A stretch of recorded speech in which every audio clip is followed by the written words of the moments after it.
Hello दोस्तों, एक पिता की दिल को छूने वाली, रुला देने वाली कहानी में आप सभी का स्वागत है। किसी गांव में एक बूढ़ा व्यक्ति अपने बेटे और बहू के साथ रहता था। परिवार बहुत ही सुखी और संपन्न था। किसी तरह की कोई परेशानी नहीं थी।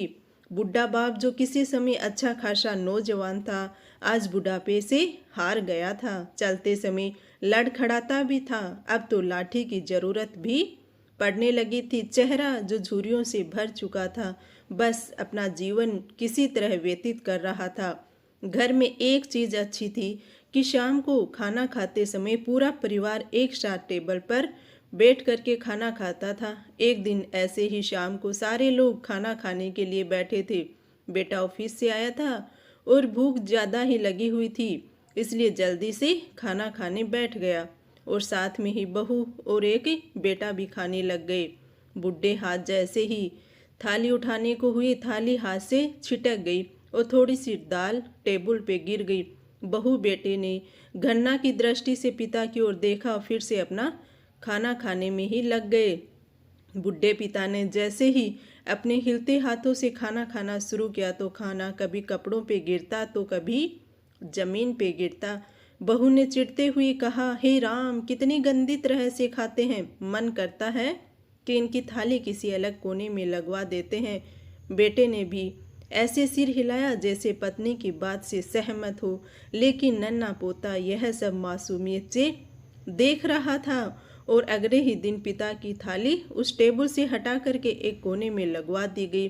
पिता की डबडबाती हुई आंखें सब कुछ देखते हुए भी कुछ बोल नहीं पा रही थी। बूढ़ा पिता रोज की तरह खाना खाने लग गया और खाना कभी इधर गिरता तो कभी उधर गिरता। छोटा बच्चा जो पोता था, अपना खाना छोड़कर ये लगातार अपने दादा की तरफ देख रहा था।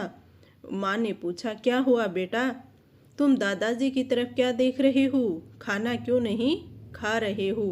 बच्चे ने बड़ी ही मासूमियत से जवाब दिया, बोला, माँ मैं सीख रहा हूँ कि वर्दों के साथ कैसे व्यवहार करना चाहिए। जब मैं बड़ा हो जाऊंगा और आप लोग बूढ़े हो जाओगे तो मैं भी आपको इसी तरह कोने में खाना खिलाया करूंगा।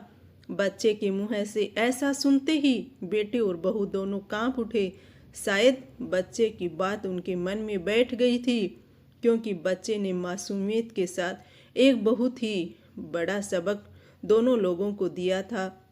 बेटे ने तो जल्दी से आगे बढ़कर पिता को उठाया और वापस टेबल पे खाने के लिए बिठाया, और बहू भी भागकर पानी का गिलास लेकर आई कि पिताजी को कोई तकलीफ ना हो। तो मित्रों, माँ बाप इस दुनिया की सबसे बड़ी पूंजी हैं। आप समाज में कितनी भी इज्जत कमा लें या कितना भी धन इकट्ठा कर लें, लेकिन माँ बाप से बड़ा धन इस दुनिया में कोई नहीं है, कुछ भी नहीं है। यही इस कहानी की शिक्षा है और मैं आशा करती हूँ कि मेरा इस कहानी को लिखना जरूर सार्थक होगा। अगर आपको हमारी यह कहानी पसंद आई हो तो इसे शेयर जरूर करना अपने दोस्तों में। मिलते हैं आप लोगों से एक ऐसी ही कहानी के साथ। तब तक के लिए आप लोग अपना प्यार और सपोर्ट ऐसे ही बनाए रखना और माँ बापों की सेवा जरूर करना, क्योंकि माँ बाप से बढ़ के कोई भी पुण्य, सेवा से बढ़कर कोई भी पुण्य का काम नहीं है। Thank you. राम राम जी सभी को। मिलते हैं अगली कहानी में।